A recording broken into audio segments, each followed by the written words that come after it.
اور اپنے حاضری دی ہے مدائن میں. آج بھی ان کی قبر انور پر یہ حدیث لکھی ہے سلمان من اہل بیت، سلمان میری اہل بیت میں سے ہے. اس نے کیا کیا تھا؟ اس نے سیدہ فاطمہ زہرا کے قدموں کے نشان کو اپنی داڑھی سے صاف کیا تھا. سبحان اللہ. لوگ کہتے ہیں، بڑے تانے دیتے ہیں، یہ سید آتے ہو تو تم اٹھ کر کھڑے ہو جاتے ہو، یہ ہمارے جیسے بندے ہی ہیں، یہ ہمارے جیسے انسان ہی ہیں، تم ان کے گھٹنوں کا ہاتھ لگاتے ہو، ان کے برابر نہیں بیٹھتے ہو، ان کی اتنی عزت کیوں کرتے ہو؟ یہ انسان ہی تو ہیں. میں نے کہا ہاں انسان تو ہیں، لیکن یہ صرف انسان نہیں ہے، یہ رسول اللہ کی اولاد ہیں. حضور نے فرمایا نیک سید کی عزت اس کے اعمال کی وجہ سے کرنا، اور اگر سید خدا نخواستہ گناہ گار ہو تو اس کی عزت ہمارے خون کی وجہ سے کرنا. سبحان اللہ. توجہ کیجئے گا، توجہ. حضور نے فرمایا یہ ہماری اہل بیت میں 350 سال عمر تھی ان کی. کتنے 100 سال عمر تھی؟ 350 سال. 250 سال بھی لکھا ہے اور 350. 350 میں اختلاف ہوا، لیکن 250 سال میں اختلاف نہیں ہوا. یہ اسلام لے آئے. حضرت عبداللہ بن عباس نے پوچھا یہ بتلا تو اسلام کیسے لایا تھا؟ انہوں نے کہا میں اپنے باپ کا ایک ہی بیٹا تھا جسے اس نے بیٹیوں کی طرح پالا تھا. میرا باپ مجھے گھر سے باہر نہ نکلنے دیتا. ہمارے گھر میں آگ کی پوجا ہوتی تھی اور آگ کبھی بجھتی نہیں تھی. جب میری تھوڑی سی عمر زیادہ ہوئی نا 14-15 سال، میرے والد نے مجھے کسی کام کے لیے بھیجا. دوسری روایت میں یہ وہ فرماتے ہیں ہمارے گھر کے باہر ایک بورڈ کا درخت تھا، ایک یہودیوں کی جماعت وہاں آ کر رکی. جب میں نے انہیں نماز پڑھتے ہوئے دیکھا نا تو مجھے ان کی عبادت کا طریقہ بڑا اچھا. میں چپکے سے ان یہودیوں کے ساتھ نکل گیا. ایک مدت تک میں یہودی رہا. پھر میں نے عیسائی مذہب دیکھا، میں نے عیسائی مذہب قبول کر لیا. فرماتے 80 سال میں نے اس پادری کی خدمت کی جو یہ کہتا تھا کہ حضور آنے والے ہیں اور میں حضور کا انتظار کر رہا ہوں.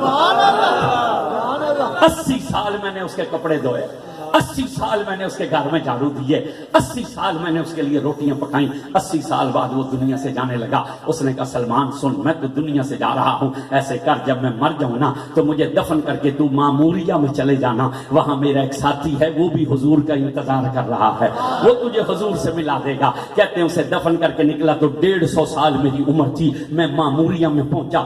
70 سال میں نے اس پادری کی خدمت کی، وہ بھی یہی کہتا تھا کہ میں حضور کا انتظار کر رہا ہوں. کہتے 70 سال بعد وہ دنیا سے جانے لگا. اس نے مجھے کہا سلمان سن، اس وقت روئے زمین پر کوئی بندہ ایسا نہیں میں جس کے پاس تجھے بھیج سکوں، لیکن اس نبی کے آنے کا زمانہ بالکل قریب ہے. تم مجھے دفن کر کے مدینے چلے جانا. میں تجھے اس نبی کی 3 نشانیاں بتلاتا ہوں. پہلی نشانی یہ ہے کہ وہ نبی صدقہ نہیں لیتا. دوسری نشانی یہ ہے وہ نبی ہدیے کو رد نہیں کرے گا. اور تیسری نشانی یہ ہے اس کے دونوں کندھوں کے درمیان مہر نبوت لگی ہوئی ہوگی.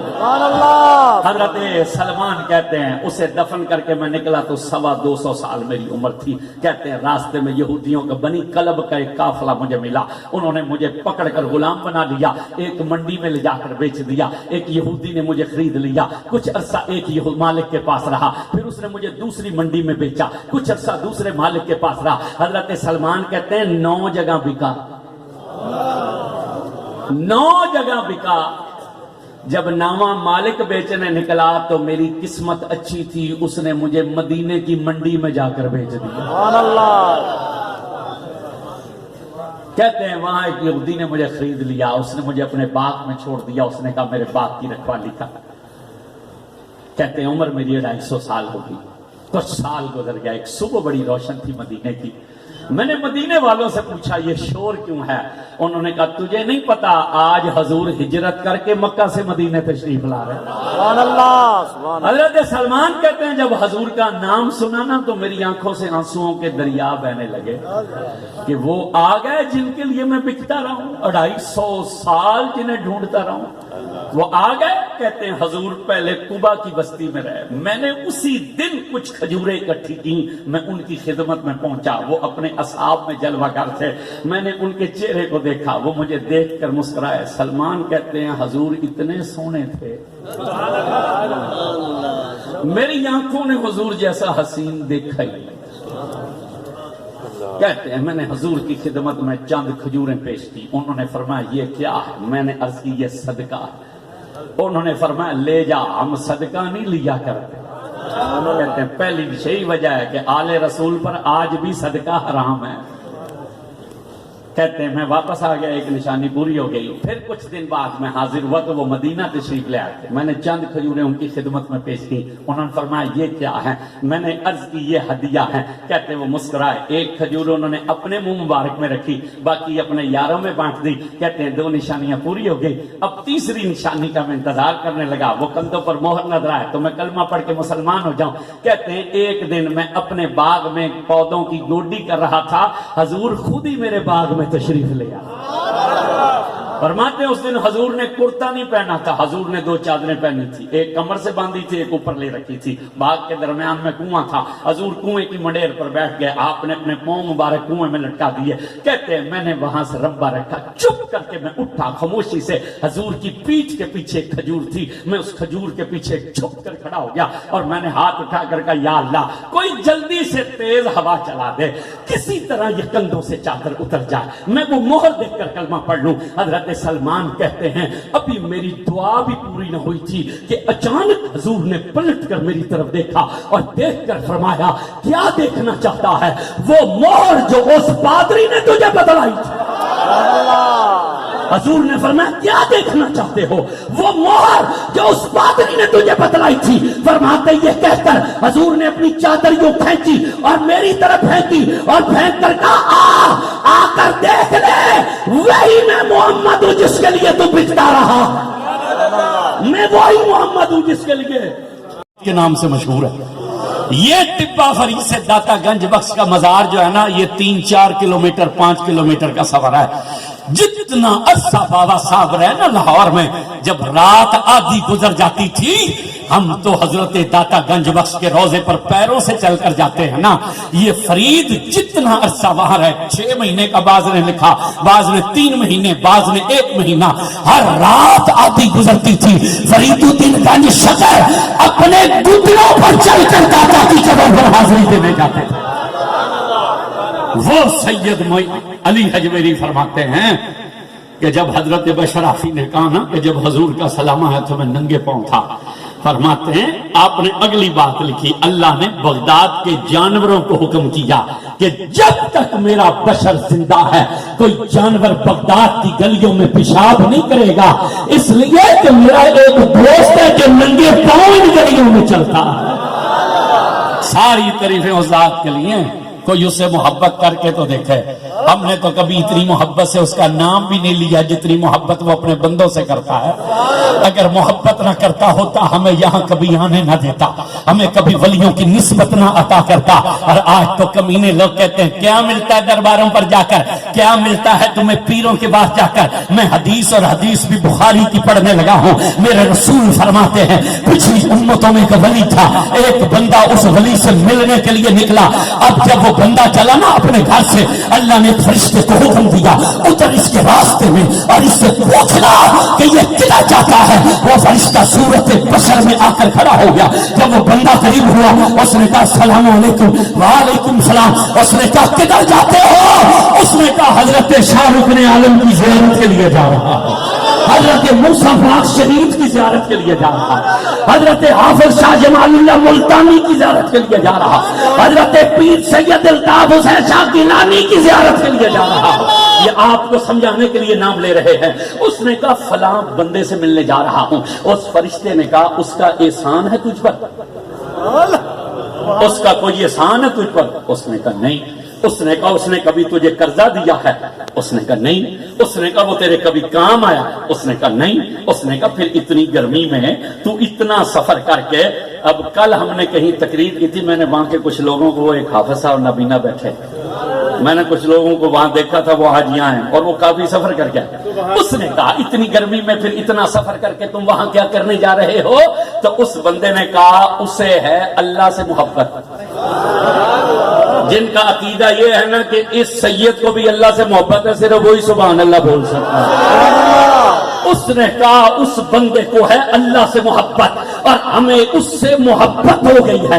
جب یہ کہا کہ اسے اللہ سے محبت ہے اور ہمیں اس سے محبت ہو گئی ہے تو حضور فرماتے اس فرشتے نے کہا سن, ہم کوئی بشر نہیں ہے, ہم ایک رسول ہیں تیری طرف بھیجے گئے, صرف تجھے یہ بتلانے کے لیے کہ تیرا رب فرماتا ہے اگر تجھے اس سے اس لیے محبت ہے کہ وہ ہم سے محبت کرتا ہے تو سن ہمیں تجھ سے محبت ہو گئی ہے، ہمیں تجھ سے محبت ہو گئی ہے۔ ارے ولیوں کے آستانوں پر جانے سے بندے کو اللہ کی محبت نصیب ہو جاتی ہے۔ ساری تعریفیں اس ذات کے لیے ہیں کہ جو اس کے چاہنے والوں سے محبت کرے تو وہ انہیں بھی اپنا محبوب بنا لیتا ہے، اور درود و سلام ہے ان پر کہ وہ جو نہ تھے تو کچھ نہ تھا۔ جو وابی بیٹھے ہیں تو چپ رہے ہیں، جو سنی بیٹھے ہیں اور عقیدہ بھی یہی ہے تو زور سے بولو سبحان اللہ۔ سبحان اللہ، سبحان اللہ۔ جن کی شان اعلیٰ حضرت بیان کرتے ہوئے لکھتے ہیں، اور یہ کا شاعری نہیں ہے، یہ حدیث کا ترجمہ ہے، لولا لما خلقت الافلاق لولا لما خلقت الدنیا لولا لما خلقت الارض، میں آسمان نہ بناتا، میں زمین نہ بناتا، میں دنیا نہ بناتا۔ اعلیٰ حضرت نے کہا وہ جو نہ تھے تو کچھ نہ تھا، اور وہ جو نہ ہوں تو کچھ نہ ہو۔ ارے جان ہے وہ جہان کی، اور جان ہے تو جہان ہے جو اول بھی ہیں اور آخر بھی ہیں، ظاہر بھی ہیں اور باطن بھی ہیں۔ جبریل حاضر خدمت ہوتے ہیں اور آ کر کہا السلام علیکہ یا رسول اللہ، السلام علیکہ یا اول، السلام علیکہ یا آخر، السلام علیکہ یا ظاہر، السلام علیکہ یا باطن۔ تو حضور نے نگاہیں اٹھائیں اور اٹھا کر کہا جبریل اول تو اللہ ہے، آخر تو اللہ ہے، ظاہر تو اللہ ہے، باطن تو اللہ ہے۔ تو جبریل نے یوں ہاتھ جوڑ کر کہا یا رسول اللہ میں کیا کروں؟ میں جب اس کے دربار میں جاتا ہوں تو وہ فرماتا کہ اول بھی محمد ہے اور آخر بھی محمد ہے۔ نہیں، جو بندہ اپنی کمائی کھاتا ہے نا وہ بالکل نہ بولے، اور جس کا عقیدہ یہ ہے کہ میں اپنی کمائی پر نہیں حضور کے لنگر پر پلتا ہوں، وہ دونوں ہاتھ اٹھا کر کے سبحان اللہ، سبحان اللہ، اور اونچی آواز سے بولے سبحان اللہ۔ حضور نے جبریل نے کہا میں کیا کروں؟ وہ فرماتا ہے اول بھی محمد ہے، آخر بھی محمد ہے، ظاہر بھی محمد ہے، باطن بھی محمد ہے۔ یہی وجہ کہ کوٹ مٹن کے بادشاہ نے کہا تھا محمد محمد بکیندے گزر گئی، محمد محمد بکیندے گزر گئی، آدنان احمد ملیندے گزر گئی۔ میں اپنی آیا تھی تو قربان تھی، ماں خدا کو محمد سجیندے گزر گئی۔ نعرہ تکبیر، نعرہ رسالت، یا رسول اللہ، نعرہ حیدری، نعرہ غوثیہ، یا غوثیہ، پیر سید الطاف شاہ صاحب گیلانی، زندہ باد۔ پیر سید فیض الحسن شاہ صاحب گیلانی زندہ باد، پیر سید ایاز الحسن شاہ صاحب گیلانی زندہ باد۔ حضور نال بولیا کرو، چپ نہ رہا کرو، وقت ہے بولنے کا۔ اگر ہم بولنا شروع کر دیں نا کسی کتے کو ہمارے نبی کی توہین کرنے کی ضرورت نہ ہو۔ کیوں وہ ہمارے رسول کی بار بار توہین کرتے ہیں؟ وہ جانتے ہیں یہ قوم تو اٹھ کر اپنے نبی کی محفل میں آگے نہیں آ سکتی۔ ان کے تو مولوی اور ناخ خان اور نقیب آدھا زور تو اس بات پر لگا دیتے ہیں کہ سبحان اللہ کر لو۔ یہ تو سال بعد ایک میلاد کا مہینہ ہے تو جھنڈا اپنے گھر پر نہیں لگا سکتا۔ یہ تو 12 ربیع الاول والے دن 2 گھنٹے کے لیے اپنے نبی کے جلوس میں نہیں جا سکتا۔ 8 دن بعد جمعہ ہوتا ہے ہماری مسجدوں میں۔ کتنے دن بعد ہوتا ہے؟ 8 دن بعد۔ جب سلام پڑھنے کی باری آتی ہے نا تو 90% نمازی جوتیاں اٹھا کر نکل جاتے ہیں۔ وہ جانتے ہیں کہ یہ تو 8 دن بعد بھی اپنے نبی پر سلام نہیں پڑھ سکتا، یہ ہمارا کیا بگاڑ سکتا ہے؟ غیرت پیدا کرو اپنے، اس غفلت کو چھوڑ دو، حضور کے بن کر رہو، وفا کرو حضور سے، حضور سے وفا کرو۔ اور جو حضور سے وفا کرتا ہے مدینے والا اسے مٹنے نہیں دیتا، اسے مٹنے نہیں دیتا، حضور اسے ختم نہیں ہونے دیتا۔ بقا حضور کے ذکر میں، بقا حضور کے نام میں۔ کون تھا شیخ سعدی؟ اگرچہ طریقت کے لحاظ سے بہت بڑا بزرگ ہے، یہ حضرت سیدنا بہاؤالدین زکریا ملتانی کا پیر بھائی ہے، حضرت سید شہاب الدین سہروردی کا غلام ہے۔ اور مرشد نے ایک دن خوش ہو کر کہا تھا، یہ باتیں آپ کو اس لیے سنا رہا ہوں کہ آپ بھی مرشد کو راضی کیا کریں۔ ایک دن مرشد نے خوش ہو کر کہا تھا مانگ کیا مانگتا ہے؟ انہوں نے کہا پھر دینا چاہتے ہو تو مجھے حضور کی محبت میں رونے والی آنکھیں دے دو۔ سبحان اللہ، سبحان اللہ۔ اگر دینا ہی چاہتے ہو تو حضور کی محبت میں رونے والی آنکھیں دے دو. مرید اس لیے بندہ نہیں ہوتا کہ میری دکان نہیں چلتی تو دکان چل پڑے, میرے گھر بیٹا نہیں ہوتا تو بیٹا ہو جائے, میری شادی نہیں ہوتی میری شادی ہو جائے, میری دنیا بہتر ہو جائے. وہ دنیا مرشد کے لیے کیا ہوتی ہے؟ وہ تو ایک مرتبہ محبت کی نظر ڈالے تو مرید کی آخرت سمجھ جاتی ہے, دنیا تو چیز ہی کوئی نہیں ہے. سبحان اللہ. جیو جیو. اس لیے مرید اس لیے نہیں ہونا چاہیے میری دنیا ٹھیک ہو, مرید اس لیے ہونا چاہیے کہ جو اللہ رسول کی محبت اس مرد خدا کے کلیجے میں ہے وہ محبت میرے کلیجے میں بھی آ جائے. سبحان اللہ. سبحان اللہ. بے شک. وہ محبت میرے کلیجے میں بھی آ جائے. توجہ کیجئے گا, ساری دنیا یہ کیوں ان کا اتنا ڈنکا بجتا ہے شیخ سعدی کا, حضرت شہاب الدین اولیاء کے سہروردی کی اور بھی تو مرید تھی, لیکن ڈنکا یا حضرت بہاؤالدین کا یا پھر ان کا ڈنکا کیوں ہے؟ انہوں نے حضور سے وفا کی تھی, حضور کی ایک نعت لکھی تھی بس, اور وہ نعت بھی پوری نہیں لکھی تھی, صرف 3 شعر لکھے تھے. سب کو یاد ہے, پڑھے لکھے ان پڑھ ہر بندے کو یاد ہے. حضور کی نعت میں کیا لکھا تھا؟ بلغ العلا بکمالہ کشفت دجا بجمالہ حسنت جمیع خصالہ. چپ ہو گیا, آگے سمجھ ہی کوئی نہیں کیا لکھا. صلو علیہ. یہ 3 ہی تو لکھے تھے. رات کو حضور کی زیارت نصیب, حضور نے فرمایا اٹھ ہماری نعت سنا. انہوں نے کچھ اور کلام پڑھنا چاہا, حضور نے کہا نہیں وہ سنا جو آج لکھا ہے. سبحان اللہ. وہ سنا. یہ بات یاد رکھیے, یہ ہمارا عقیدہ ہے. حضور اپنے امتی کے ہر عمل سے آگاہ ہیں. حضور نے کہا وہ سنا جو آج لکھی. انہوں نے ہاتھ باندھ کر کہا حضور وہ تو مکمل ہی نہیں. حضور نے فرمایا جتنی لکھی ہے وہی سنا دے. انہوں نے کہا بلغ العلا بکمالہ کشفت دجا بجمالہ حسنت جمیع خصالہ.